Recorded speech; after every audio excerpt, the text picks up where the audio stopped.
segala pendusta, kan begitu. Iya. Nah, tentu bukan berarti Bapak segala pendusta itu sama itu. Bakso itu raja penjahat katanya, bukan berarti bakso itu raja segala raja, kan begitu. Hmm. Jadi ketidakmampuan rohani itu alih-alih sekedar kurangnya kecerdasan, tidak dapat menangkap firman Tuhan, itu maksud ayat itu bukan ada korelasi sama penyaliban. Iya, ini kan konteksnya kita berbicara ini, apakah penyaliban ini benar rencana iblis atau rencana Tuhan?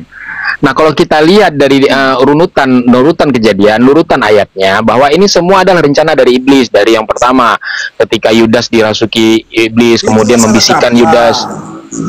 Di mana salah kaprahnya, Bang? Sedikit, bisa saya jelaskan sedikit? Coba.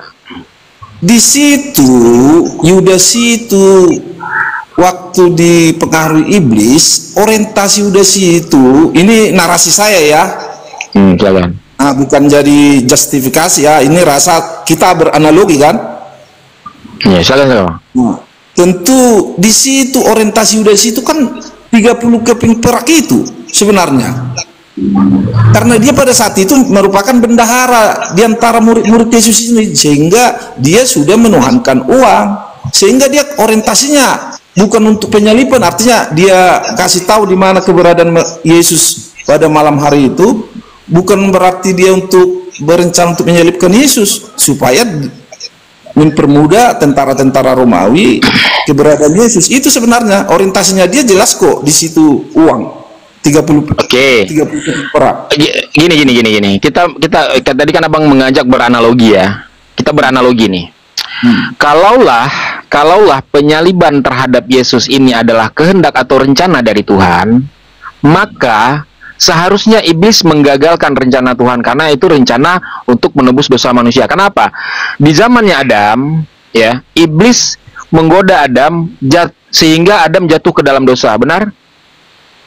Jangan dulu lari kemana-mana. Enggak. Ini kita main analogi nih, Bang. Abang kan minta main analogi nih. Ya, sebentar. Tadi Abang beranalogi, sekarang saya yang beranalogi.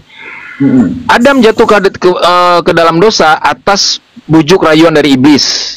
Nah, kalaulah penyaliban terhadap Yesus ini karya penebusan dosa, ya, penyaliban terhadap Yesus ini karya penebusan dosa, seharusnya iblis itu menggagalkan, bukan justru membuat rencana penyaliban itu terjadi atau mensukseskanlah rencananya dia.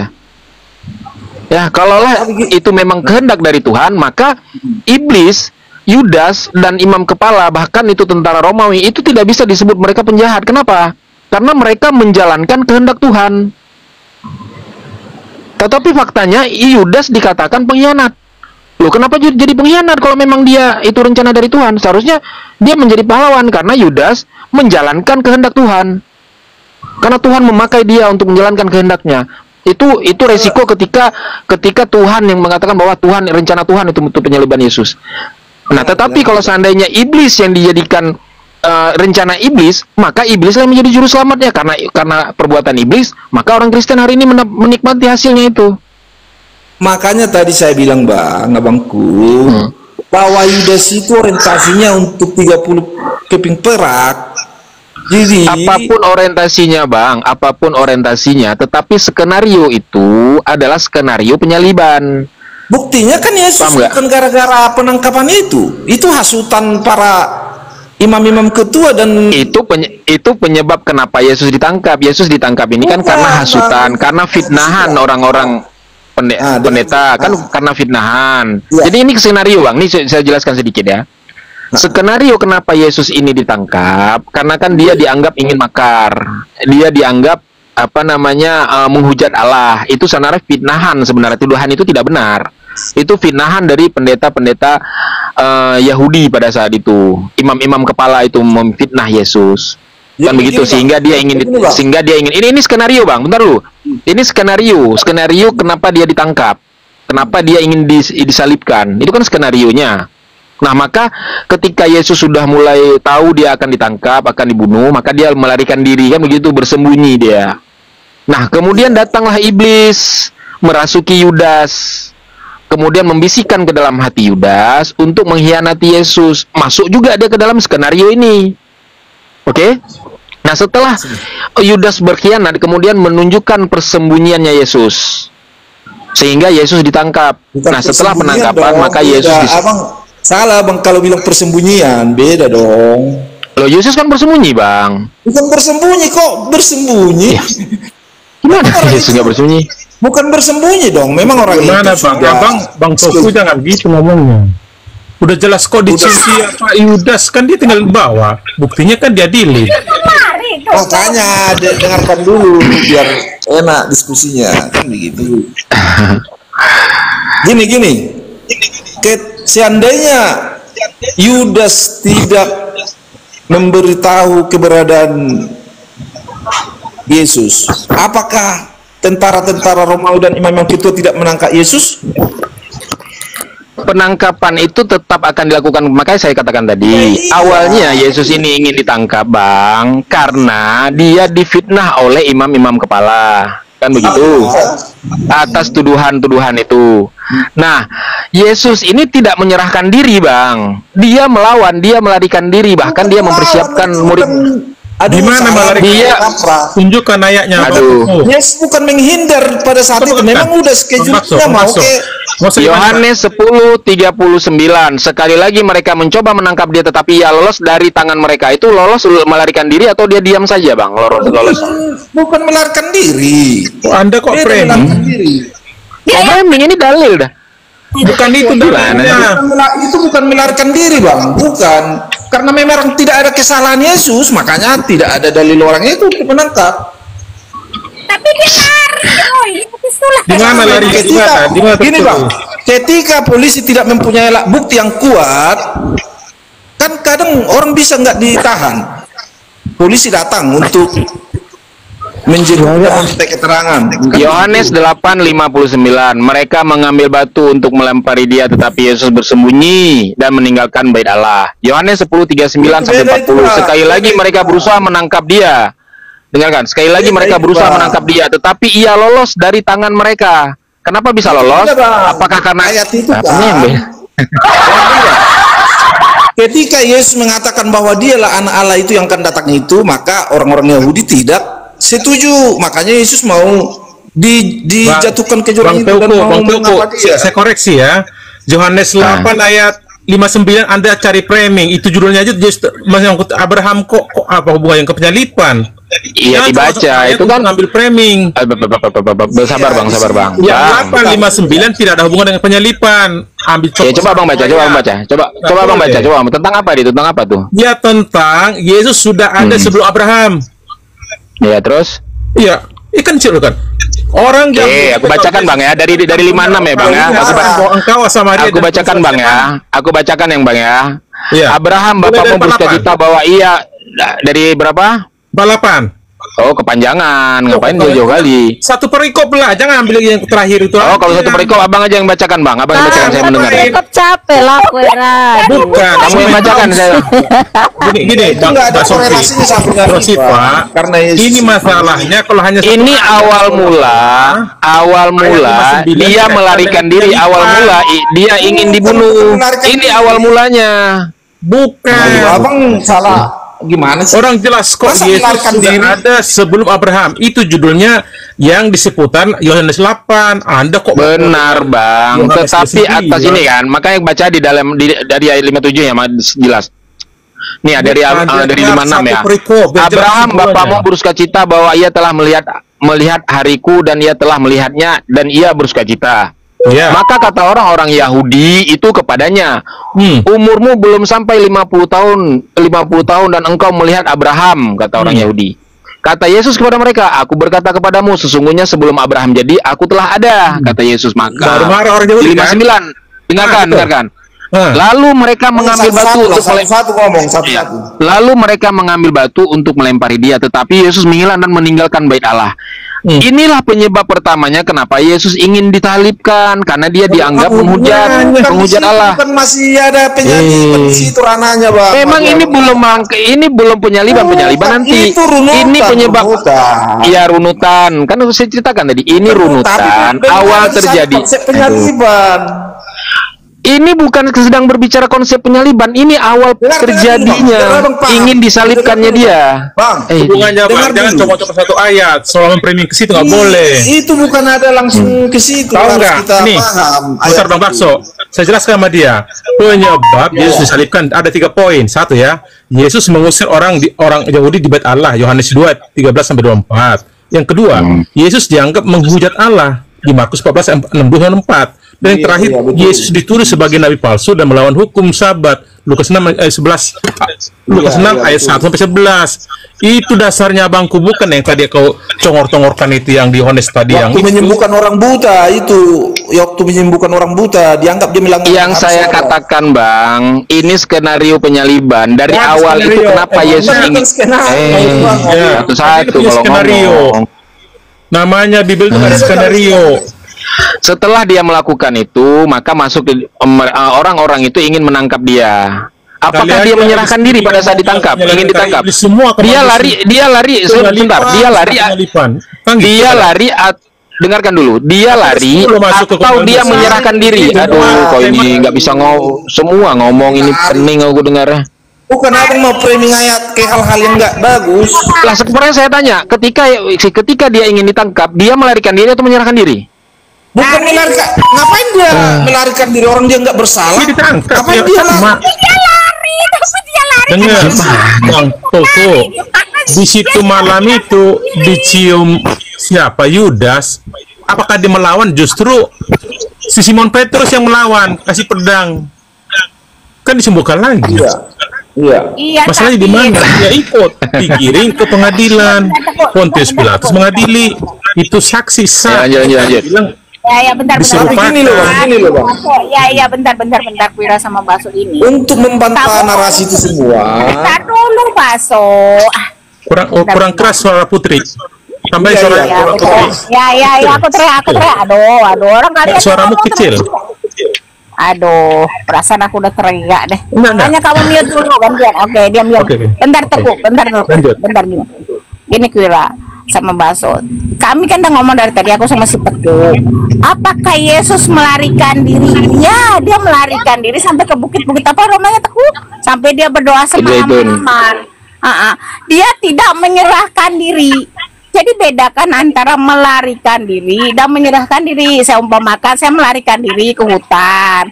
Kalau saya menyerahkan diri ke kantor polisi, pertanyaannya, apakah Yesus menyerahkan diri? Tidak. Dia melarikan diri sampai bukit. Walaupun dia tidak bersalah, dia tetap melarikan diri. Di mana tertulis di Getsemani berdoa karena akan tiba waktunya, kan sampai tertidur semua muridnya. Kok melarikan diri? Dia melarikan diri atau menyerahkan diri? Ayat berapa melarikan diri? Jangan congor. Ya, dia pergi. Yohanes 10 ayat 39-41. Sekali lagi mereka mencoba menangkap dia, tetapi ia luput dari tangan mereka.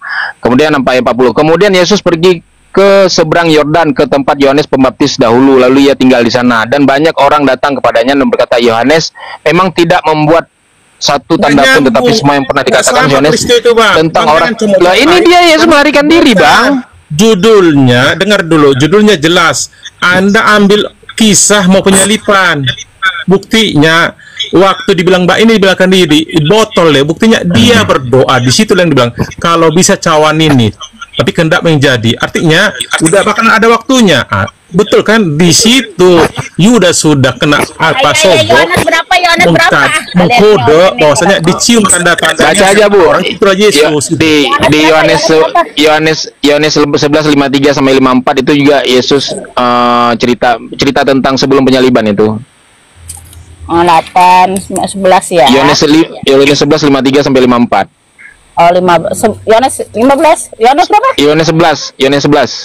Narasi Berapa? Dan diam dulu, aku baca nih di Biblemu nih. 11 berapa? Gedein aku 11 berapa? 11:15.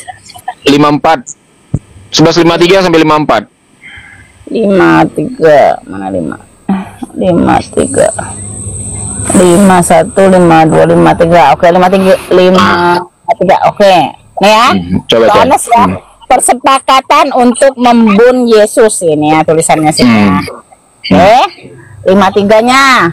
Mulai dari hari itu mereka sepakat untuk membunuh dia. 54-nya. Karena itu Yesus tidak tampil lagi di muka umum di antara orang-orang Yahudi. Ia berangkat dari situ ke daerah dekat padang gurun, ke sebuah kota yang bernama Efraim. Dan di situ ia tinggal bersama-sama murid-muridnya. Nah, dia melarikan diri nggak tuh? Kata melarikan diri di mana? Oh, kalau kata melarikan diri memang nggak ada. Tetapi narasi itu bahwa dia melarikan diri, menghindari dari penyaliban. Kok mau secara literal? Malam itu akan tiba waktunya dia akan ditangkap. Dan kedua, namanya si Judas Iskariot udah tahu dia sebagai pengkhianat dari lanjut Bu Yuni. Diam baso diam. Aku baca di buku. Kamu suruh baca, aku baca. Baca ya. Ya di 50-nya ya. Aku udah sebulan nggak baca Bible. Aku malas baca juga. 53. Mulai dari hari itu mereka sepakat untuk membunuh dia. Ya 53. 54-nya. Karena itu Yesus tidak tampil lagi di muka umum. Ngumpet nih, takut. Dan di antara orang-orang Yahudi, ia berangkat dari situ ke daerah dekat padang gurun. Karena dia berangkat. Mana ngumpet? Kau nambah-nambahin Putri. Dia melarikan diri nggak? Bukan. Bersama muridnya kok. Bukan. Dengar dulu, kakak ini nggak paham nampaknya. Itulah, Anda itu bukan kitabmu, cara bacamu kayak nge-framing. Bagaimana kok kami membaca Quranmu? Anda langsung tersinggung. Bukan melarikan diri. Anda memang kayak nabimu, nggak bisa baca tulis. Bacanya nggak bisa. Ia berangkat dari situ. Ayat itu, Kak. Ini tidak tulis. Yesus tidak lagi bepergian secara terang-terangan di dia. Iya, artinya bersembunyi tidak. Kalau tidak berpergian secara terang-terangan. Dia kan tidak bersalah. Gimana sih ini? Bersembunyi. Dengar dulu. Kalau dengarkan Bang, kalau dia tidak bersembunyi, kalau dia tidak melarikan diri, justru dia menyerahkan diri saja. Tetapi faktanya dia bersembunyi. Gimana sih? Mau kita baso mute. Kita ulang ya, biar jangan begitu. Iya udah, mute dulu. Oke. Karena itu Yesus tidak tampil lagi di muka umum. Kenapa? Karena dia takut. Dia takut dia mau dibunuh. Oke. Di antara orang-orang Yahudi, dia berangkat dari situ ke daerah dekat padang gurun. Di sini memang tidak tertulis dia melarikan diri, tapi dia berangkat dari situ ke daerah padang gurun. Aku kayaknya dubbing suaramu. Ke sebuah kota yang bernama Efraim, dan di situ ia tinggal bersama-sama murid-muridnya. Kalau dia tidak melarikan diri, tertulis memang tidak tulis melarikan diri, tapi dia berangkat. Dia akan menyerahkan diri. Loh, sepertinya saya. Itu maksudnya di sana Yesus itu meminimalisir persoalan biar tidak ada apa-apa, bukan melarikan diri. Beda loh. Dia melarikan bukan diri. Melarikan diri, kok melarikan diri kok narasi Anda itu. Kalau berangkat begitu ke satu tempat itu kira-kira. Dengar dulu, sama itu. Ketika ada orang-orang untuk membuli kita, untuk ini kita menghindar, kan bukan melarikan diri. Biar gak. Iya sama aja Bang. Melarikan diri, gini Bang. Melarikan diri itu ketika kita melakukan kesalahan. Oh salah. Sekarang saya tanya sama Bang. Kenapa Yesus menghindar? Tidak lagi tampil di muka umum.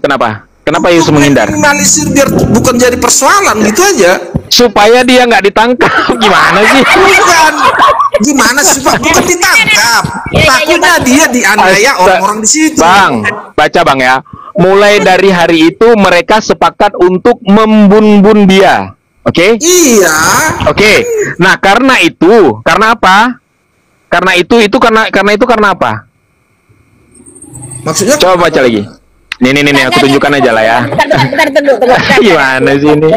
Analogikan. Masa dia nggak mengerti melarikan diri dan menghindari persoalan, itu kan beda.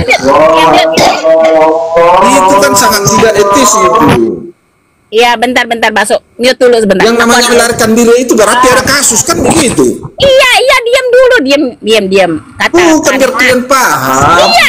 Iya kasusnya Bang, karena ingin dibun-bun. Bukan kasusnya karena orang-orang nggak suka sama dia itu aja karena dia menyatakan yang benar. Karena ingin dibun-bun, Bang. Gimana sih? Kalau dia melarikan diri artinya Bang harus diterjemahkan itu karena orang melakukan kesalahan makanya melarikan diri. Artinya beda loh.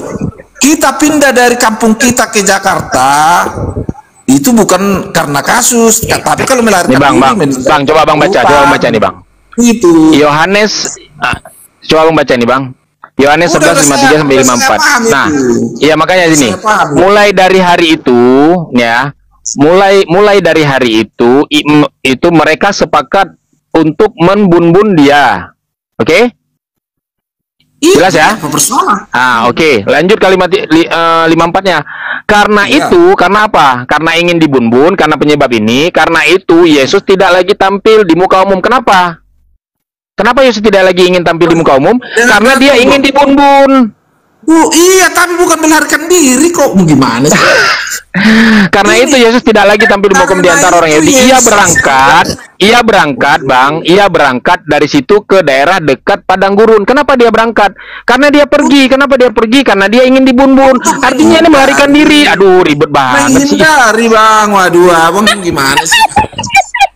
Masih balas juga kan karena dengar dulu Bang, karena penguasa Yahudi itu berundung untuk membunuh Yesus kan begitu, betul kan?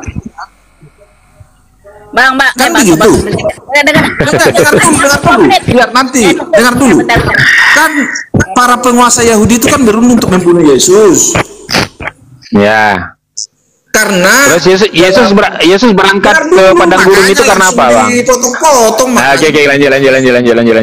Kan karena Yesus kan mengatakan, aku berkata kepadamu sesungguhnya sebelum Abraham menjadi aku telah ada. Di situ orang-orang Yahudi tidak menerima pernyataan Yesus itu kan begitu. Sehingga para penguasa Yahudi itu berundung untuk membunuh. Di Yohanes 4 itu kan Yesus tidak lagi bepergian dengar dulu. Iya, oke lanjut. Yesus tidak lagi bepergian secara terang-terangan di Yudea, kan begitu? Karena dia untuk menghindari rencana itu tadi, kan begitu, rencana pengetua itu, kan? Apa bedanya menghindari pembunuhan dengan melarikan diri dari pembunuhan? Apa bedanya? Bukan melarikan diri, menghindari biar tidak ada persoalan. Menghindari pembunuhan. Dengar dulu Bang. Menghindari pembunuhan dengan melarikan diri dari pembunuhan bedanya apa Bang? Kok melarikan diri Abang terus nggak ada kata melarikan diri di situ Abang harus melarikan diri. Terus ngapain dia pergi kalau dia nggak melarikan diri Bang? Dulu, Bang. Makanya dengar dulu jangan langsung Lanjut. Gini Bang, kan Yesus itu kan mau dibunuh. Kan karena mereka beranggapan bahwa pernyataan Yesus itu kan tidak relevan dan tidak ada, dan orang-orang Yahudi tidak menerima itu kan begitu. Iya. Artinya kan Yesus bukan ada melakukan kriminal kejahatan. Enggak, kita sedang membahas kejahatan yang dilakukan Yesus, tidak membahas kenapa dia ingin disalibkan. Yang kita bahas ini mereka ingin membun-bun Yesus. Sehingga Yesus tidak lagi, dengarkan dulu Bang, sehingga Yesus tidak lagi tampil di muka umum. Kemudian ia berangkat dari situ ke daerah dekat padang gurun. Kenapa dia berangkat ini Bang? Ia berangkat menghindari orang-orang, menghindari pembunuhan kan? Bu, iya karena pernyataan Yesus. Ya udah itu namanya melarikan diri Bang. Gimana sih? Bang, melarikan diri itu beda. Kalau melarikan diri itu karena ada tindakan kriminal, ada persoalan, makanya dia melarikan diri. Karena dia dengar dulu Bang, Yesus tidak lagi bepergian secara terang-terangan di Yudea, kan begitu. Tetapi ia pergi ke kota bernama Efraim dekat padang gurun. Di sana ia tinggal bersama murid-muridnya. Kalau memang udah tindakan kriminal, ya orang Yahudi pun pasti mendatangi Yesus ke sana dan membunuhnya. Kan begitu. Bentar. Artinya harus kita giring untuk melarikan diri kan itu sepertinya tidak bagus lah. Ya, udah. Oke, menghindari pembunuhan. Bentar, 2 menit. Kasih aku waktu. Diam. Gini. Karena ini susah dengan Yesus, sekarang gantian gue ini nggak salah.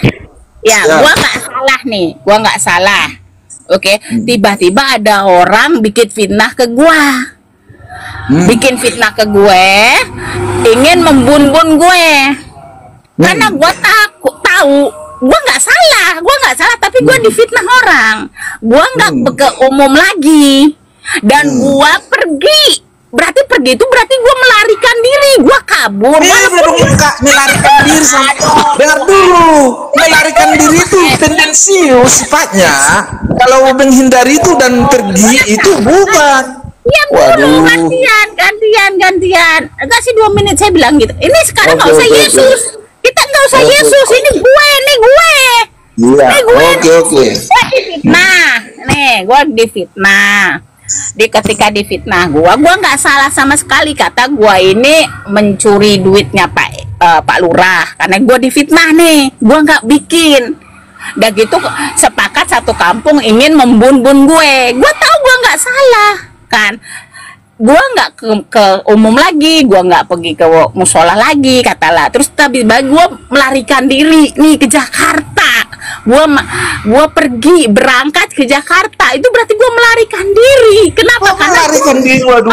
Dia dulu. Aduh, kenapa? Enggak, kok harus kakak menyatakan itu melarikan diri? Nggak mau jujur dia. Bukan nggak jujur. Coba dulu. Pilihanlah dulu secara narasi pilihan yang logis ya. Ini gue. Kata pergi dan menghindari itu melarikan diri kan itu sangat tendensius. Udah diam dulu. Oke, kita ganti bahasanya. Bentar. Coba dulu bang, Kak. Bentar dulu aku ngomong ya. Bentar dulu. Ketika kakak pindah dari perkampungan kakak untuk merantau mendapatkan biar supaya lebih sukses, orang mengklaim Anda itu dia itu melarikan diri katanya kan, itu kakak pasti tidak terima. Enggak, memang gue melarikan diri karena gue memang melarikan diri. Dengar dulu makanya. Kalau dicari orang ya lari lah bang. Ya enggak dong, bukan melarikan diri, kita menghindar dan pergi kan begitu. Melarikan diri itu, melarikan diri itu karena ada kasus-kasus dan track record yang nggak bagus kan begitu. Host, kenapa sih host nggak dikasih mute? Bentar, aku kan belum selesai. Lanjut bunda apa apa Bu Yuni? Kan benar, gini. Biar tiktokan Bu Yuni. Enggak, saya kalau dipotong itu nggak kenal. Nanti saya ngomong. Ya udah, bakso diem dulu ya, bakso ya. Ya, saya habis itu ngomong baru ditanggapin gitu. Teku sebentar, kamu dulu Teku. Gini. Jadi dalam case saya, ketika saya difitnah itu, saya tidak menyerahkan diri atau ya saya tidak menyerahkan diri dan mempertahankan diri ke kampung saya, ke Pak Lurah saya mengatakan bahwa saya tidak mencuri. Tapi saya melarikan diri ke Jakarta. Saya tidak bersalah. Pertanyaannya, ketika saya itu pergi ke kepala Pak Lurah dan ke masyarakat mengatakan saya ini tidak bersalah, saya membersihkan nama saya, bukannya saya melarikan diri ke Jakarta. Jadi dalam ayat itu, walau dikatakan tidak ada tertulis Yesus itu melarikan diri, tapi dia berangkat pergi. Saya analogikan ke saya. Silakan, udahlah capek kalau nggak ngerti juga saya udah angkat tangan nah. Silakan. Begini loh. Iya gimana bang? Kan kata melarikan diri ini kan sifatnya kan tendensius, kan begitu. Oke, kita ganti bahasanya bang. Berarti dia menghindari pembunuhan. Dengar dulu bang. Makanya kan ketika ada orang membuli kita bahkan berniat jahat sama kita, yang kita notabene kita dikriminalisasi kan begitu, tentu kan kita untuk menghindari persoalan dan ini biar bukan menjadi persoalan besar kan kita menghindar, entah kita bergeser ke tempat lain untuk menghindari kerumunan itu kan begitu. Kalau namanya melarikan diri ini kan Yesus kan sementara di Efraim, jadi bukan jauh dari Yudea begitu loh. Kalau nggak ya, salah kenapa dia pergi ke Efraim itu bang? Ya untuk menghindari asumsi liar, menghindari pembunuhan bang. Iya, menghindari karena orang itu berniat untuk ingin membunuhnya. Dia menghindari itu kan. Iya, menghindari. Kalau abang, iya, kalau abang tidak mau pakai narasi melarikan diri, ya sudah, kita pakai bahasa yang lain yang lebih lebih. Ya, tetapi tujuannya sama, dia menghindari dengan dia pergi itu, dia melarikan diri itu sama sebenarnya. Cuman abang mungkin tidak terima dengan kalimat melarikan diri. Ya udah, saya pakai kalimat kabur tuh di bawah. Kita pun secara universal, cara pandang secara universal, artinya gini beliau bang, ketika abang pindah dari tempat kurang lebih 50 km lah, abang pindah ada orang bernarasi, dia melarikan diri katanya, kan abang pasti komplain kan begitu? Iya, saya nggak komplain lah kalau memang ada orang yang membunuh saya, ya pasti saya melarikan diri lah. Ngapain saya di situ? Maksudku kan asumsi melarikan diri ini kan kalau dibilang sama abang kan orang yang abang pindah untuk menghindari masalah itu, abang dibilang melarikan diri kan itu sangat tidak elegan maksud saya. Iya, saya berbeda kasusnya bang. Kalau saya ingin dibunuh, maka saya harus melarikan diri dari situ. Bukan melarikan diri bang, harus menghindar kan begitu. Iya sama aja bang, menghindar dengan melarikan diri bang. Kalau melarikan diri kita untuk tidak dibunuh, nggak mungkin kita jarak dekat, pasti jauh kan begitu. Kalau sekarang udah ada pesawat bang, bisa lari ke luar negeri. Kalau dulu kan belum ada bang. Artinya kan ketika kita mau dihakimi karena melakukan kejahatan, ada tindak pidana. Oke, nggak apa-apa, kita ganti berarti oke, kita ambil bahasa yang lebih substansial, ke topik aja, kita diskusikan, maju diskusinya. Oke.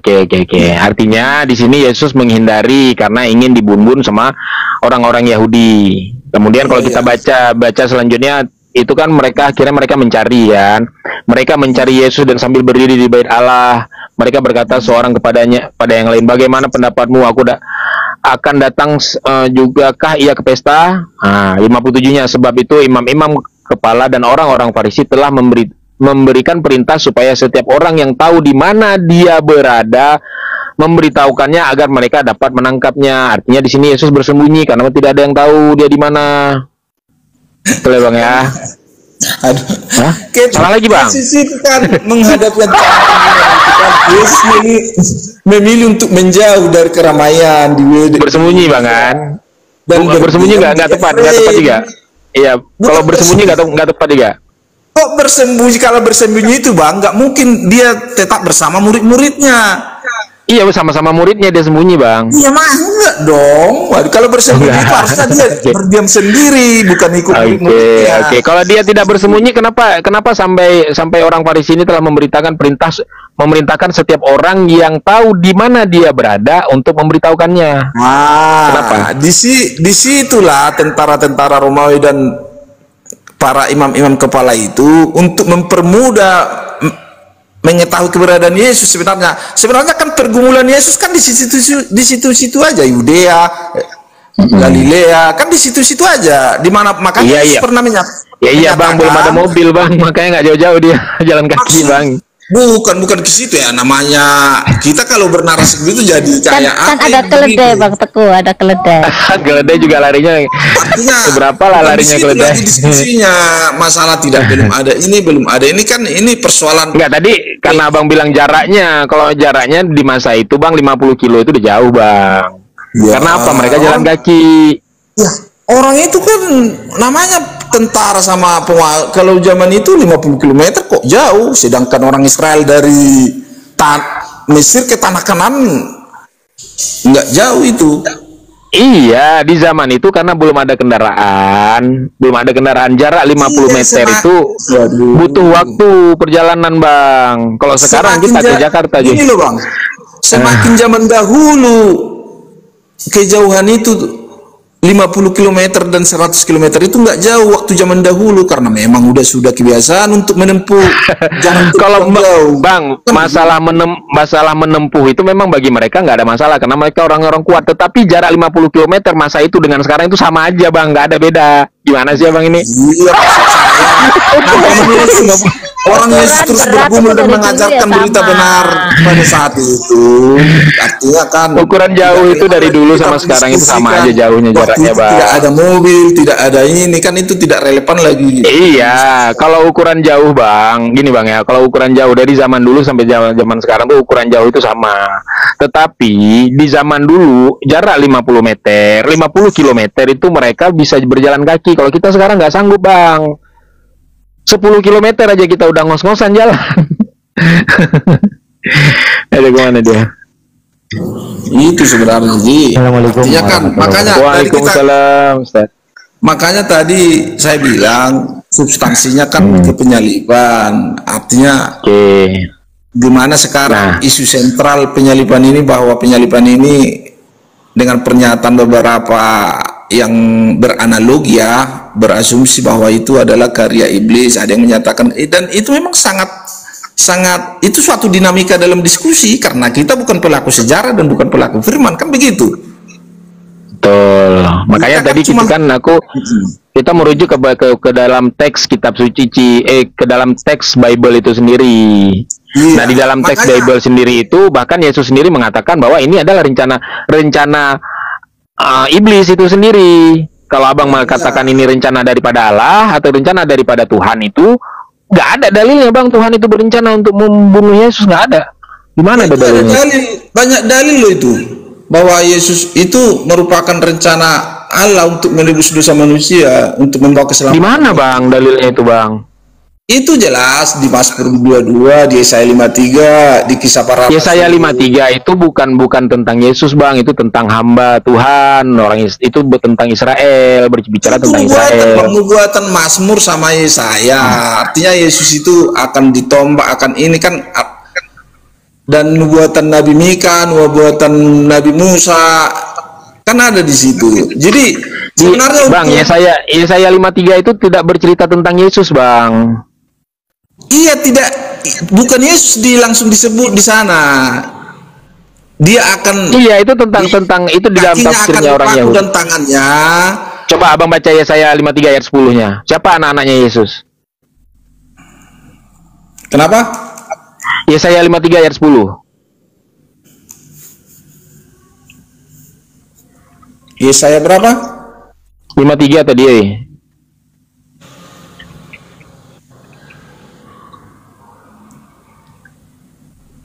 Yesaya 53. Bentar ya. Ayat 10 ya? Ayat 10.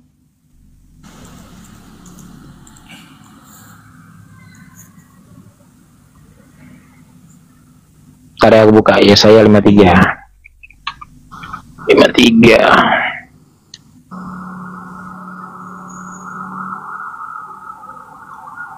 Iya, ini.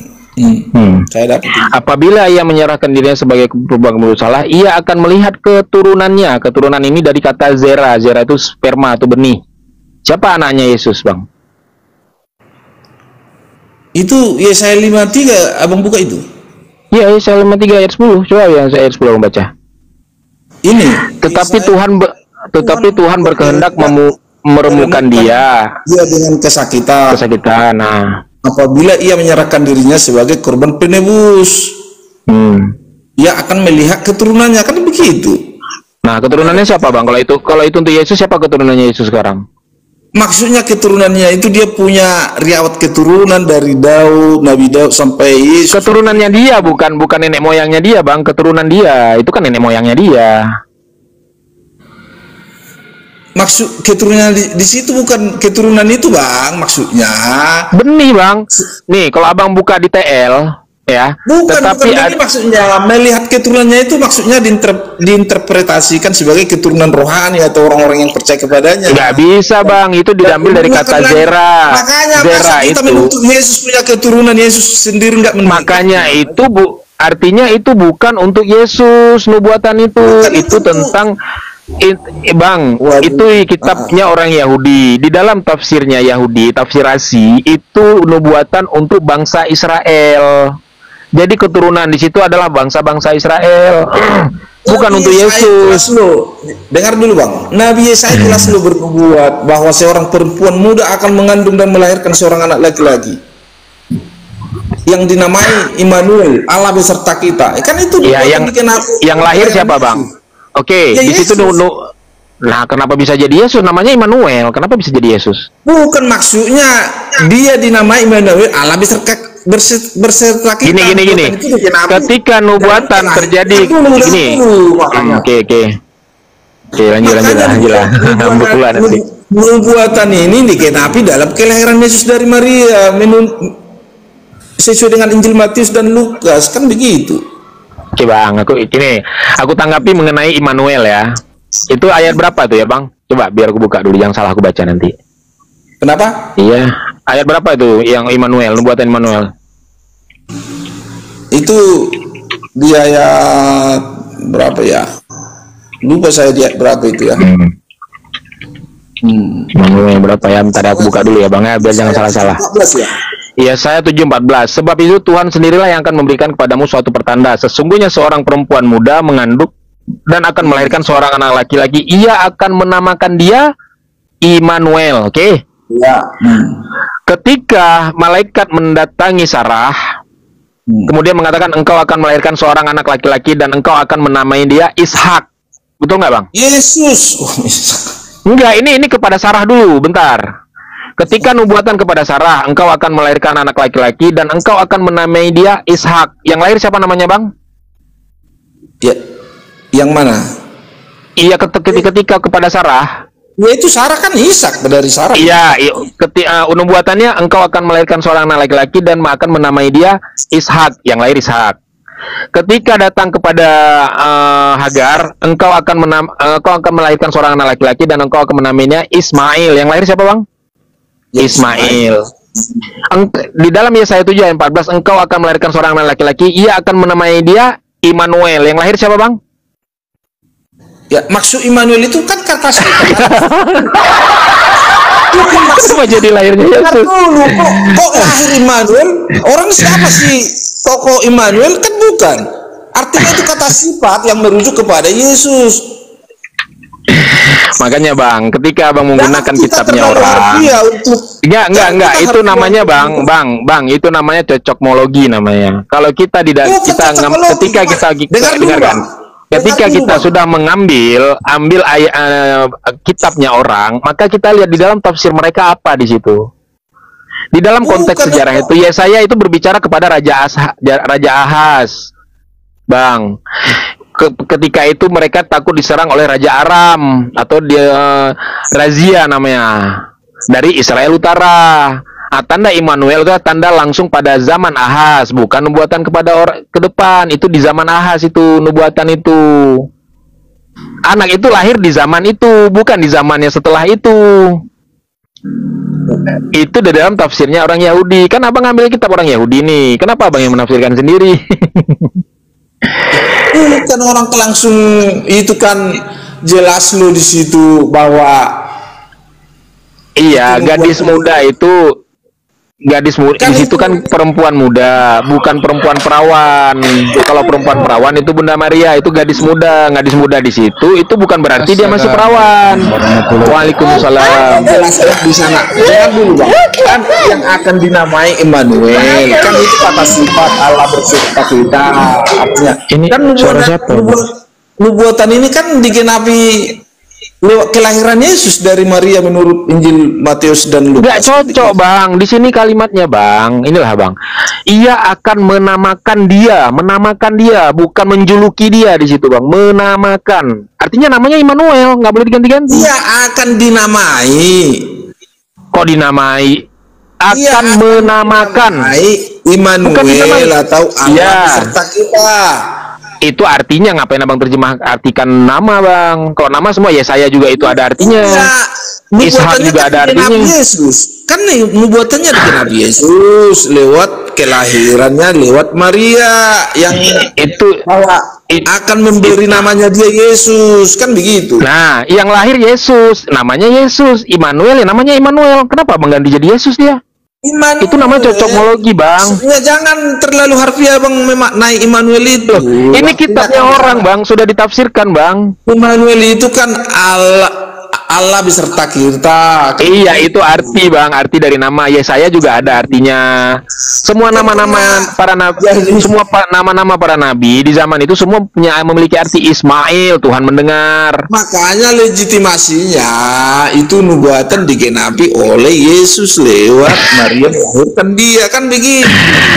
Itu nggak cocok Bang. Sebentar, boleh cocok kan? ikut bertanya? Kan kita Bang Jackson, izin bertanya sebentar ya. Kalau di bahasa Arabnya ya, perhatikan bahasa Arabnya. Yad'una bi ismuhu Immanuel. Mereka akan menyeru dengan nama. Artinya orang-orang memanggil Isa atau Yesus itu dengan nama Immanuel. Bukan dengan kias, bukan dengan arti. Itu Bang. Itu benar kata saudara saya ini, Teguh ini mengatakan bahwa itu nama, bukan gelar. Mana lagi Bang Jackson? Ya lanjut Iya, makanya jangan berusaha mencocokmologi bahwa itu adalah Yesus, karena itu nama, sudah jelas itu nama. Artinya yang lahir itu harusnya Immanuel, bukan Yesus. Kalau memaksakan Yesaya 7 ayat 14 ini untuk Yesus, maka ganti nama Yesus di Perjanjian Baru jadi Immanuel semua, jangan jadi Yesus. Karena Yesus tidak pernah sekalipun dipanggil Immanuel. Itu hanya cocokmologi aja. Mengenai Yesaya 53 tadi, ayat 10 jelas di situ, dia akan melihat keturunannya. Keturunan itu dari bahasa Ibrani zera. Zera itu artinya benih atau sperma. Artinya bukan keturunan rohani.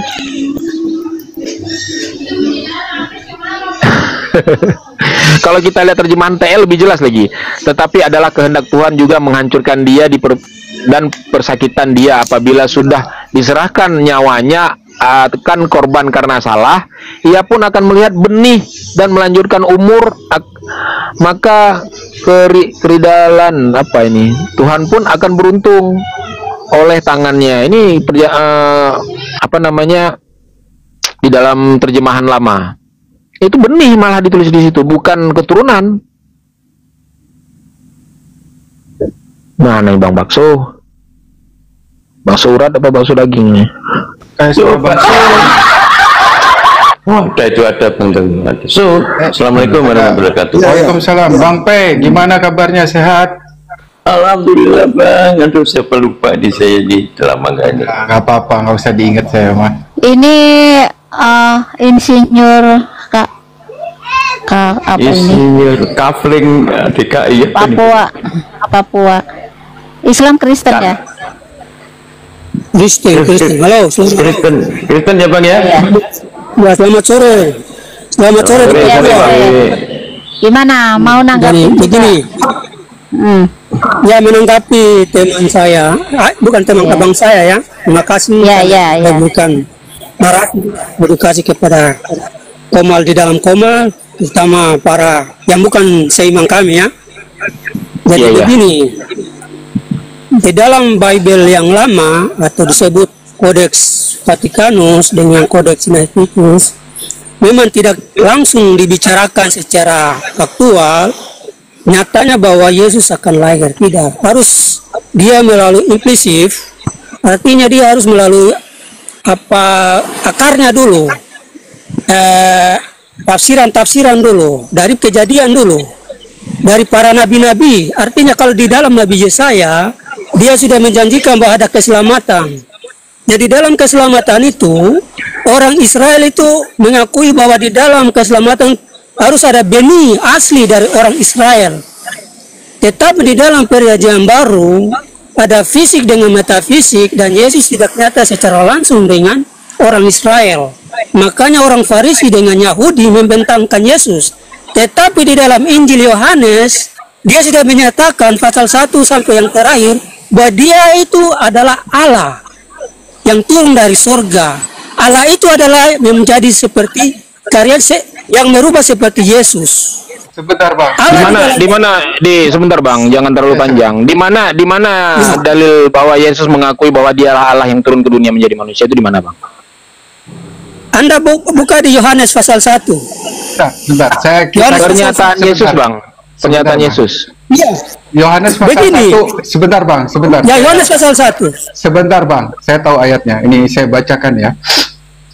Fil bada'i kana kalimah. Ya, di bahasa Arab. Jangan pakai bahasa Arab, jangan pakai bahasa-bahasa itu. Pakai bahasa Indonesia, bahasa Melayu. Ya, saya terjemahkan Bang. Tidak boleh pakai itu. Itu bukan kami punya kitab. Iya, biarin, nggak apa-apa. biarin. Aduh, gimana? Iya, dia ada alergi bahasa Arab dia, Pak. Itu alergi, saya alergi itu. Oh, berarti orang-orang Kristen di Arab nggak usah pakai bahasa Arab ya? Suruh pakai bahasa Indonesia gitu kan? Iya. Gitu kan? Kita pada umumnya bahasa Melayu pada umumnya. Saya tanya, orang-orang Arab berarti nggak usah pakai bahasa Arab Injilnya ya, Bible-nya ya? Hah? Gimana?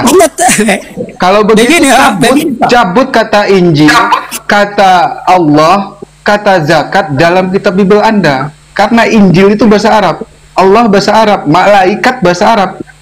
Hah? Tidak ada bahasa Arab, Bang. Iya, ini Ustaz Miftah belum pakai bahasa Arab. Oh, nggak bisa, Bang. Orang Indonesia siapa yang pakai bahasa Arab? Bang, Anda Bang pakai Papua, Indonesia aja. Bang Papua, kalau Bang Papua tidak suka dengan bahasa Arab, maka jangan pakai istilah-istilah Arab di Bible-mu. Tidak ada Bible bahasa Arab. Kata Allah di dalam Bible-mu dari bahasa apa? Itu bahasa apa? Yunani. Kepala Bahasa batok Yunani. bahasa Yunani. Bahasa Arab. Aduh. Kata Allah itu diambil dari bahasa Arab. Roh Kudus itu dari Ruhul Kudus, diambil dari bahasa Arab. Malaikat dari bahasa Arab, Nabi dari bahasa Arab, Rasul dari bahasa Arab. Kau hapus semua itu. Kau pakai aja bahasa Yunani, apostolos, theos. Kau pakai aja itu. Betul. Dengar dulu. Asia Tengah itu ada di Arab Saudi. Kau tak ada ilmumu. Jadi Israel ada di mana? Saya tanya kau. Abraham itu berasal dari mana? Abraham berasal dari mana? Dari Irak. Irak. Ini siapa? Siapa ini? Mesopotamia. Iya. Justru dari Irak. Saya pakai. Tapi Ya, kata Allah beda. Allah dengan Allah beda. Iya, kata Allah di Bible-mu itu dari mana kau dapat? Saya tanya. Dari bahasa apa itu? Di Arab. Karena Abraham itu berasal dari Arab. Ya terus kalau kau tidak suka bahasa Arab, kenapa kau gunakan bahasa Arab? Kenapa nggak pakai theos saja? Karena bahasa asli kita bukan theos itu. Pada mulanya adalah logos bersama-sama dengan theos, dan logos adalah theos. Selesai. Hei, kau punya nenek moyang itu berasal dari mana? Nggak perlu kau tahu nenek moyangku dari mana. Yang pasti bukan dari Papua. Nenek moyang berasal dari mana? Nenek moyangku bukan Papua yang penting. Nenek moyang kau teriak-teriak nggak ada ilmu, turun kau. Yang lain aja. Pening aku dengar. Ya, sebenarnya nenek moyang. Polemik yang Bang Moranda, selamat sore. Moranda, selamat sore. Moranda. Jadi lanjut. Ini terkait nubuatan Matius nanti si Baso saya mau tanya ini. bukan tadi kalian kan mempersoalkan kata Allah itu. Sebenarnya Iya. kalau kita berangkat dengan timeline dan historikalnya, itu kan sebelum umat Islam ada kan di Mesir kan udah mengatakan kata Allah sebenarnya. Di mana Mesir mana, Bang? Iya, sebelum Islam ada. Nih aku jelaskan ya. Bukan sebelum Islam ada. Sudah menyebutkan Allah.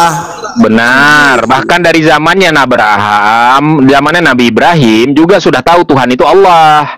Musa Ya, juga bukan sudah tahu Tuhan itu Allah. Cuman penyebutan. Gak ada Allah itu apa? Allah itu apa? Allah. Ya, Mana ada Allah? kita jangan begitu. Itu Ya kan kalau pakai Allah, Bang, jangan pakai ALH aja. kata Allah Ini, itu kan Bang. bahasa Semitik. Bukan, kata Allah itu bukan bahasa Semitik. Kata Allah itu adalah nama, bukan bahasa. Itu nama Tuhan. Kalau mau menggunakan dengan padanan kata yang tepat, maka padanan katanya adalah ilah.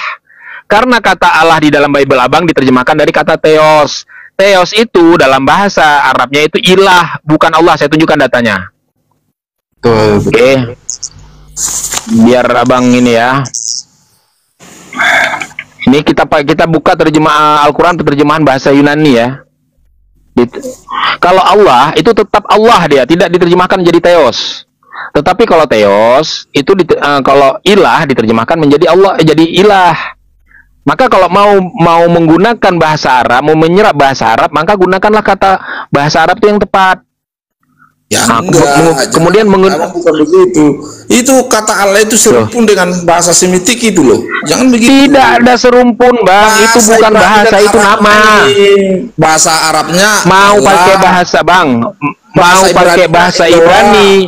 Bahasa Arab. Tidak. Kau jangan. Enggak. Ya. Allah diterjemahkan dalam bahasa Ibrani, diterjemahkan dalam bahasa Yunani tetap Allah, tidak berubah menjadi Elohim, tidak berubah menjadi Eloah. Makanya tetapi kalau ilah, enggak, abang nggak punya data, saya punya data. Nggak punya data. Kata Allah itu ini. Bahasa Semitik dengan bahasa Ibrani. Tunjukkan datanya. Bahasa Arab tunjukkan Allah, datanya. Bahasa Ibraninya Eloah, bahasa Aramaiknya Eloha. Ini abang kalau mau belajar nih, biar ku ajarin Bang, ya, sebentar ya Bang ya. Biar ku ajarin sedikit ya Bang. Jangan abang salah paham. Ayat 163 kita lihat. Nah ini Al-Quran dalam ini diterjemahkan ke dalam bahasa Yunani nih. Di sini ada kata ilah di sini, kata ilah.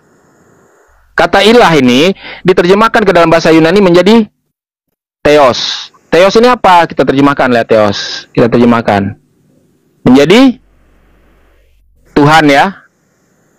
Betul? Kata Theos diterjemahkan menjadi Tuhan. Dalam bahasa Arabnya adalah ini ilah.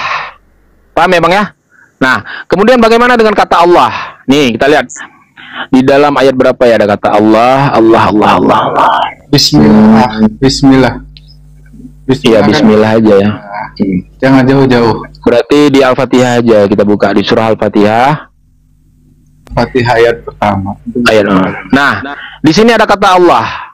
Tetapi dalam bahasa Yunani tetap Allah dia, tidak menjadi Theos, Bang. Ini kalau kita terjemahkan ke dalam bahasa Indonesia menjadi Allah. Jelas. Bahkan ini kalau abang menggunakan padanan kata ini name for God, padanan kata-kata God, Elohim, Eloah, Elah dan Theos. Ini padanan katanya. Nggak ada di sini Allah Bang, karena Allah itu nama. Jadi mau pakai bahasa Ibrani, bahasa Yunani, bahasa Jepang, bahasa Cina, bahasa Thailand, dia tetap Allah. Tidak berubah dia. Saya bilang tadi Bang, itu bahasa kan begitu. Itu bukan bahasa Semitik Bang. Proses perubahannya itu kan cuma kehilangan huruf I sebelumnya yang tidak bisa Bang. Itu nama Allah, nama Tuhan itu tidak bisa. Mengalami kalau ilah atau Allah, alilah itu alilah. Al-ilah nggak ada masalah bagi kami karena itu bukan nama. Al-ilah sang Tuhan nggak ada masalah. Di situ proses perubahannya Bang, alilah hilang huruf. Nah itu perubahan yang salah. Karena tidak ada dalam bahasa Arab itu berubah dari al-ilah menjadi Allah, itu nggak ada. Karena el atau Elohim itu dalam bahasa Ibrani, dalam bahasa Suryaninya. Ini nanti jadi debat kusir nih. Kembali ke topik yang tadi. Oke, kita lanjutkan topik yang tadi. Aduh, makin panas nih kamarku. lanjut. Diskusi kan begitu. Bang Baso ini ada pertanyaan nih ya di Matius 2 ayat 23 nih ya. Saya bacakan bahasa Arabnya ya. Wa ata wasakunu fil madinati qalallaha nasariyah liyatamima qila bi andiyai innahu sya'ada nasarian. Artinya begini, dia datang dan menetap di kota yang bernama Nazaret guna untuk menggenapi qila, itu apa-apa yang dikatakan oleh para nabi-nabi atau dinubuatkan para nabi-nabi bahwa dia adalah orang Nazaret. pertanyaan saya Bang. Maaf Bang, aku potong sedikit dah. Kak Ros, bentar aku lagi ada kerjaan nih, dilanjut sama Ustaz Miftah sama Bang ini ya, Kak Ros ya. Nanti aku balik lagi. Assalamualaikum warahmatullahi wabarakatuh. Waalaikumsalam warahmatullahi wabarakatuh. Nah, pertanyaan saya Bang, karena Matius merujuk pada dulu, kau tadi menyatakan kemenangan. Kemenangannya di mana? Kemenangannya di mana, Jay? Makanya saya dengar, saya kasih slide dan tentu. Iya, makanya saya bilang kemenangannya di mana? Kemenangan bagi iblis atau kemenangan kepada saya mau terangkan ke ya, dengarkan dulu. Kemenangan bagi iblis atau kemenangan demi kebenaran. Mana yang jelas omonganmu, Jar? Dengan kebangkitan iblis sudah dikalahkan, Dudung. Iya, iblis dikalahkan, malahan iblis kemenangan iblis. Makanya kalian itu pengikut iblis sebenarnya, pengikut iblis kau, Jar. Hah? Kenapa kok balik-balik lagi? Sebentar dulu, kita sapa tamu kita begitu. Assalamualaikum Bang Jenas. Bang Jenas, Assalamualaikum. Kan ada. Bang Jenas, Assalamualaikum. Lanjut dulu, ya. Lanjut aja saya. Lanjut Bang Jerry, Bang Iswan dibuka minitnya Bang. Tadi saya minit dua ya. Lanjut. Kemenangan kamu bilang tadi di mana? Kemenangan bagi iblis kamu bilang Bang Jer. Oke lah, kita setuju bagi kalian yang beragama Kristiani itu. Kok tunggu dulu? Saya mau terangkan dulu. Ya udah dijelaskan lah kan. Tujuan iblis mau melakukan pembunuhan supaya kasus Yesus itu tidak ada lagi ceritanya. Tetapi begitu dia matikan di hari ketiga dia bangkit. Makanya Nabi dengarkan dulu, Jer. Makanya Nabi Yesus alaihissalam dari Nazaret mengatakan hanya iblislah menjadi bapamu. Ada ayatnya itu, terbukti ayatnya itu, Jer. Sampai sekarang kalian pakai begitu. Lu baca ayat Alkitab, lihat konteks. Dia itu ngomong dengan Alkitab, jangan bawa Alkitab dong. Kalau kau bilang Bibel ya wajar, karena Bibel itu karangan manusia. Tunggu dulu, lu angkat ayat, tetapi lu tidak tahu kau masih sepadan sama saya. Enggak sepadan kamu sama saya, bukannya. Dengan siapa dia bicara? Dengan siapa dia bicara? Itu dia bicara dengan orang Yahudi yang mau membunuh Yesus. Apakah orang Yahudi? Ayatnya di mana? Tunjukkan ayatnya. Ya, berani kau menunjukkan ayatnya? Makanya berani kau menunjukkan ayatnya? Dia tidak ngobrol di Makassar. Berani kau ngobrol dengan orang Yahudi kepada orang Yahudi? Sebentar. Memang saya lanjut, Bang. Memang nggak nyampe. Iya, betul. Bang Jerry. Abang tadi ini berbeda nih. Menurut abang, penyaliban itu karya siapa tadi? Ini agak lain kulihat nih. Berbeda dengan doktrin Kristen nih. Karena saya sependapat dengan Pak Pombom. Abang bagaimana nih? Salah. Pak Pombom salah. Anda sekolah di mana masalahnya? Ya udah. Konsili dulu. Saya begini saya jelaskan ya. Saya jelaskan dulu. Ini dalam ranah keimanan Kristen gitu, Bang. Karena begini, penyaliban itu ya, Yohanes 3:16, coba Bang baca situ. Itu karunia itu, Bang, bukan karya iblis. Jadi Bapak mengkaruniakan anaknya yang tunggal itu supaya setiap orang yang percaya kepadanya tidak binasa, melainkan beroleh hidup yang kekal begitu. Jadi ini karya Bapak, bukan karya iblis. Kalau Abang katakan karya iblis, nanti jadinya iblis itu yang berjasa. Gimana Bang nih? Iblis tidak ada kebaikan di sana gitu. Saya sebenarnya biar dia jelaskan karena dia Kristen, dia punya hak jawab. Ya betul. Silakan Bang Jerry, gimana menurut Abang? Saya mengambil pendapat Pak Pombom, silakan. Nah, begini, segala sesuatu yang terjadi di dunia ini sebelum dunia dijadikan, Tuhan sudah tahu apa yang akan terjadi karena dia Maha tahu. Dia mau mengirim anaknya Yesus ke dunia ini, dia sudah tahu siapa yang melakukan pembunuhan terhadap Yesus. Makanya dia tetap mengirim. Karena dia tahu kalau nanti Yesus dibunuh, dia akan bangkitkan. Itu saja ringkas kok, simple. Begini Bang Jer, maaf ya teman-temanku ya. Kayak punya membantah teman-teman yang ada di Komalin. Aku ingin membantah perkataan Bang Jerry. Tadi Bang Jerry menyatakan anaknya Bapa. Apakah di dalam Bibelmu ada perkataan bahwa Allah lah kita bilang gitu? Tadi kita bahas Andi, mulai lagi singgung Bapa. Mulai lari dari mana? Kau tadi kan menyatakan anak Bapa. Di mana ayatnya di dalam Bibelmu menyatakan bahwa Bapa itu ada punya anak? Bang Goto di sini. Berarti kau ngarang kamunya. Ngarang lagi. Kita yang kan cerita tentang salib. Ya tahan biar disangka. Kamu juga lari tadi kamu tentang penebusan dosa. Tidak ada. Ya biar disangka dulu. Saya bilang Tuhan itu maha tahu. Sebelum dunia dijadikan ini, segala sesuatu yang dia mau ciptakan, dia tahu segala sesuatu itu akan terjadi. Dia tahu manusia akan berdosa, dia tahu iblis akan jatuh. Nah, dia tahu juga kalau Yesus datang ke dunia, dia tahu bahwa Yesus akan dibunuh, akan disalib. Dia lebih tahu duluan, tetapi dia izinkan. Tadi begini Bang Jer. Tadi kan Bang Jer menyatakan Tuhan mengutus anaknya. Anak, berarti Bapa mengutus anaknya. Ya berarti kalian kan menyatakan bahwa Yesus itu Tuhan, setara dengan Bapa. Ya kan? Tapi di dalam ayat Bibel tidak ada itu. Di dalam Bibel jangan ke Alkitab dulu. Enggak ada itu sebenarnya. Itu karangan pendeta kalian.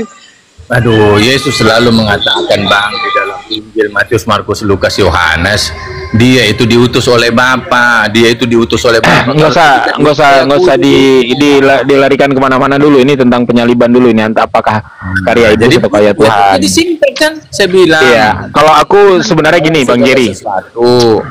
Iya, kalau diizinkan itu benar. Segala sesuatu itu pasti atas izin Tuhan. Kalau Tuhan tidak mengizinkan, maka tidak akan pernah terjadi itu. Nah, tetapi mengenai rencana, tujuannya diizinkan. Apa tujuannya diizinkan? Tujuan diizinkan itu demi untuk keselamatan manusia. Nah, kalau itu yang aku nggak setuju. Gini. Aku luruskan sedikit ya. Sebenarnya Kristen hari ini tuh atas pernyataannya Edis menjadi dilema. Kenapa dilema? Kalaulah dikatakan bahwa penyaliban ini karya Tuhan, ya karya Tuhan itu sendiri, maka konsekuensinya Yudas, iblis, dan imam-imam kepala termasuk tentara Romawi menjadi pahlawan karena mereka menjalankan rencana Tuhan. Oke, itu yang pertama. Kalaulah dikatakan bahwa rencana rencana penyaliban ini adalah rencana iblis, rencana dari iblis, maka konsekuensinya adalah iblis menjadi juru selamatnya. Karena atas perbuatan iblis membunuh Yesus, orang Kristen diselamatkan hari ini. Jadi dilema sebenarnya. Sesat banget pikiranmu, kau bilang begitu. Coba gini. Penyaliban terhadap Yesus ini mengakibatkan penebusan dosa tidak? Mengakibatkan. Oke, mengakibatkan penebusan dosa.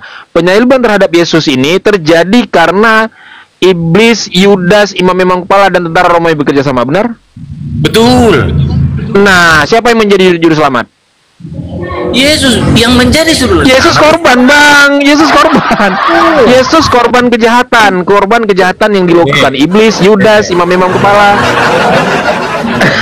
Yesus ini korban, Bang. Gimana memang sih? Betul korban. Saya korban. Tetapi dia dibangkitkan oleh Bapa. Kita belum ngomong kebangkitannya dulu. Kita ngomong ini kematiannya dulu. Bang, nanti kebangkitannya itu. Coba saya tanyakan, apakah penyaliban itu karya iblis dan keinginan karya Tuhan? Dan Bang, noise sekali, Bang. Itu, Bang. Atau gimana?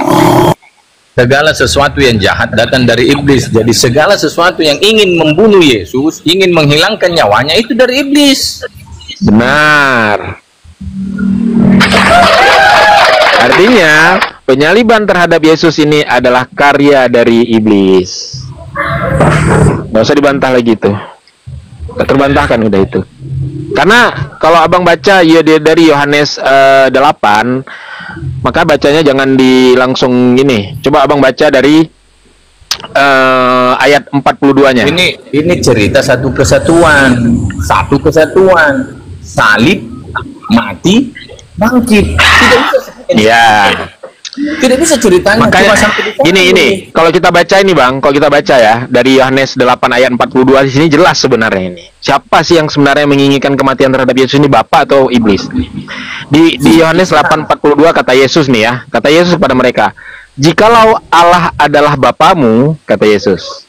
"Jikalau Allah adalah Bapamu, kamu akan mengasihi aku." Bukan membunuhku katanya kan, mengasihi aku. Sebab aku keluar dan datang dari Allah, dan aku datang bukan atas kehendakku sendiri, melainkan kehendak Dia yang mengutus aku. Oke? Masuk ke dalam ayat 43-nya. "Apakah sebabnya kamu tidak mengerti bahasaku, sebab kamu tidak dapat menangkap firmanku? Iblislah yang menjadi bapamu, dan kamu ingin melakukan keinginan-keinginan bapamu." Artinya hari ini siapapun yang menginginkan kematian Yesus terhadap kayu salib, maka iblislah yang menjadi bapaknya. Kalau Allah yang menjadi bapaknya, maka mereka harus mengasihi Yesus. Itu menurut Yesus loh. Nah sekarang saya tanya sama Bang apa di sini yang bahas saya ini. Abang menginginkan kematian Yesus di kayu salib tidak?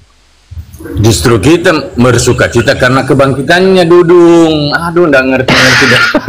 Bang, kalau tidak ada kematian, apakah ada kebangkitan?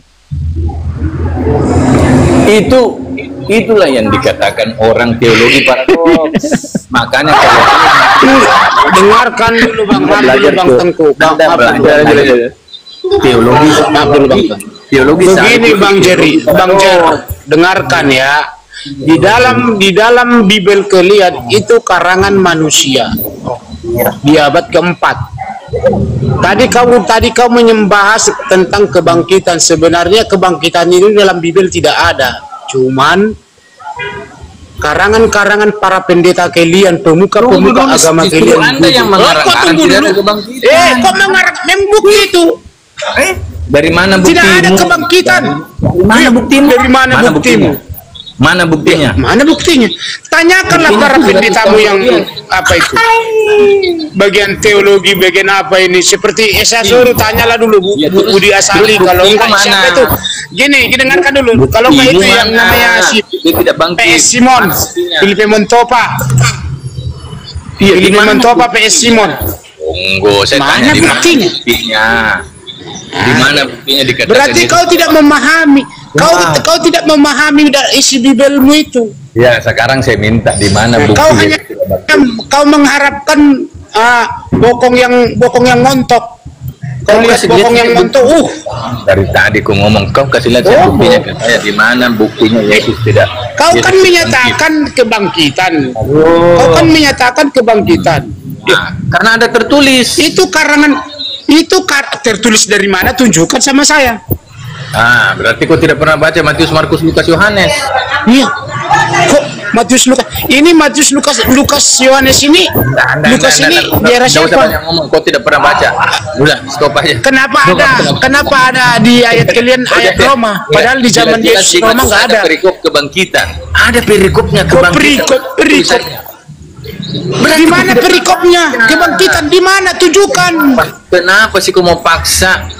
Itu di Matius 26 di situ ada kebangkitan di situ. Aku tidak memaksa, Bro. Doro, aku tidak memaksa, Doro. Makanya saya bilang berarti Anda tidak pernah membaca Matius, Matius, berarti kamu itu kamu itu nggak nyambung. Kau mengharapkan cuman keliuran aja, nggak memahami dalam isi Bibelmu. Tidak pernah membaca. Bang. Anda tidak pernah membaca. Ada tamu sebentar. Bang Dismas, Selamat malam, Bang Dismas. Ya. Bang Dismas. Dismas, coba kau jawab dulu. Dismas, kau jawab tema dulu itu. Salib karya Tuhan atau iblis? Lanjut, nanti kita lanjut. Saya turun dulu, nanti saya naik lagi. Boleh nggak? Ya boleh. Boleh Bang Jerry. Bang Dismas ini bukannya Muslim ya? Kristen.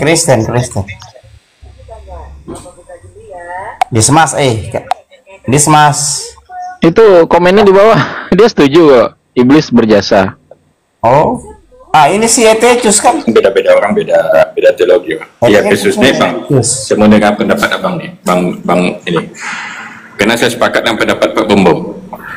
Bang, kalau Abang sepakat dengan pendapat Pak Bombom, berarti Abang melawan pernyataan Yesus. Kan Yesus sendiri yang bilang, jika Allah adalah Bapa. Dalam gini kalau Kristen Bang, kalau saya kan bukan Kristen Bang. Oh, abang Kristen, bukan Kristen. Dalam keimanan Kristen saya sepakat itu, karena itu doktrinnya begitu bang. Gak boleh. Oh, kalau doktrin ya. Tetapi kalau doktrin ya, tetapi secara Alkitab, secara Bible di ayat itu nggak ada tuh Tuhan itu berkehendak membunuh Yesus, itu nggak ada, itu ngarang aja. Bukan Tuhan bang, bapak. Begini bang, maaf dulu bang Tengku. Begini bang AI, ya kan, AI lah kita bilang. Tadi abang sependapat dengan perkataan bom, ya kan? Itu hanya karangan bom doang. Benar gak bang AI? Nah, jadi kalau di dalam Bible itu sebenarnya itu udah dikarang semua. Makanya saya bilang itu karangan iblis. Makanya kemarin Edis TV itu memang benar yang tadi bilang Edis TV itu karangan iblis, penyaliban itu. Ya coba tanya dulu Dismas. Oke, lanjut bang. Bang Dismas coba. Tecus, kau jawab dulu tema Tecus. Kau naik jadi berhala pula kau. Tecus, aduh dia naik cuma jadi berhala ini.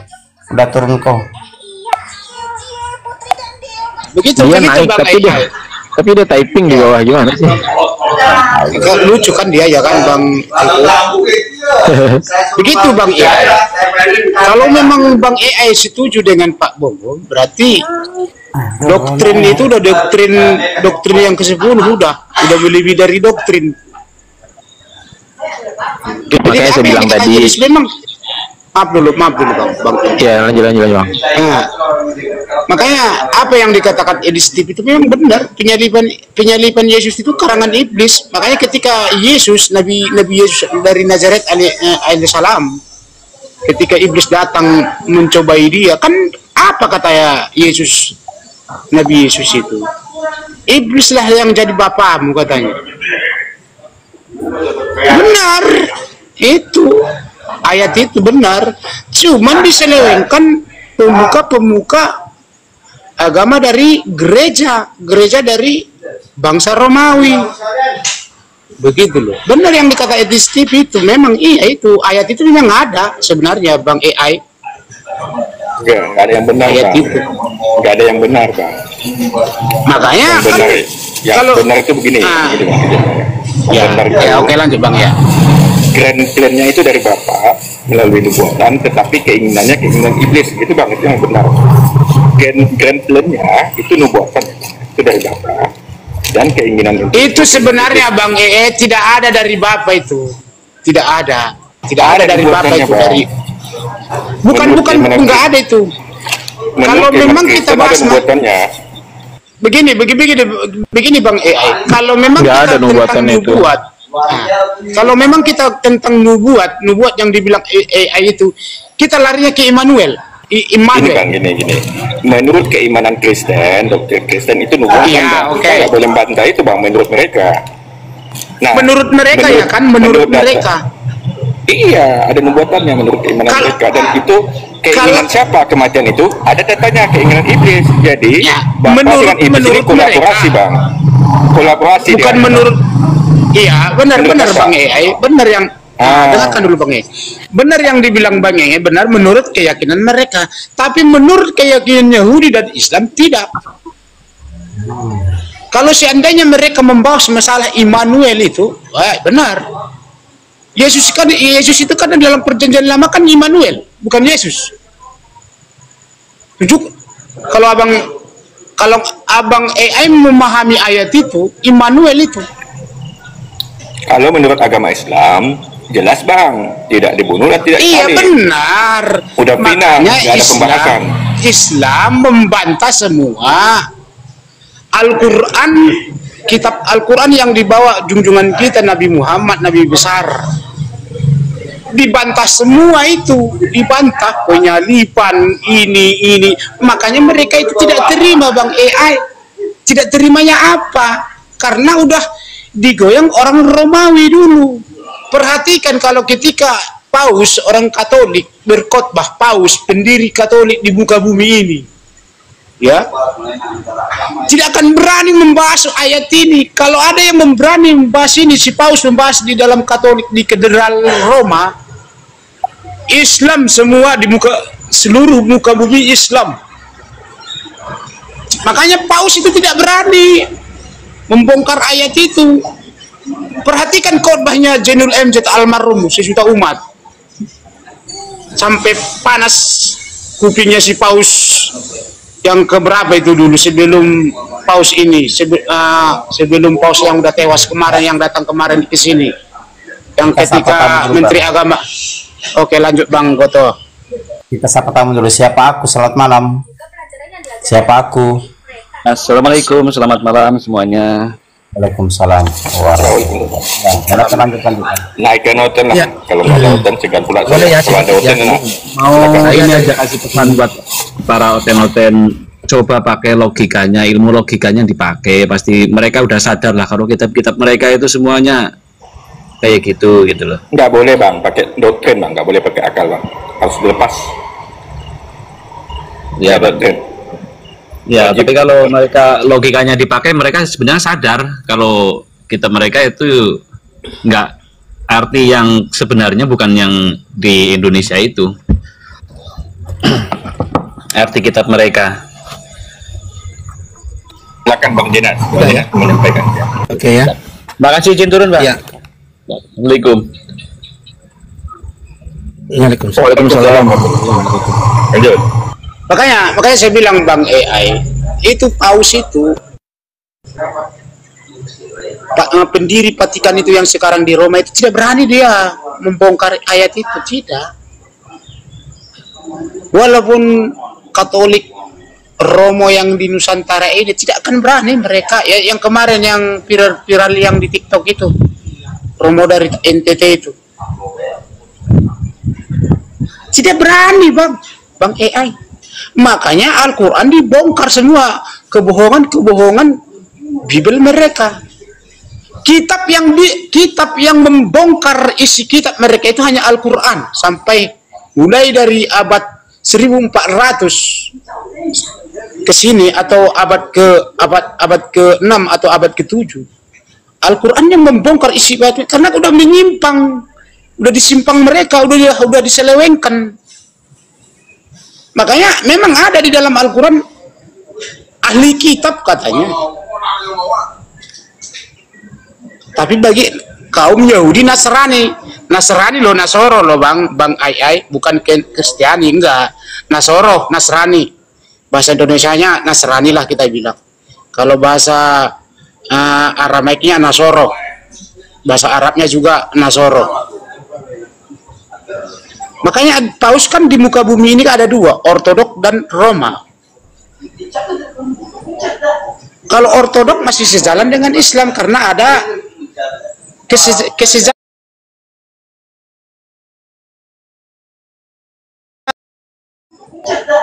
Kalau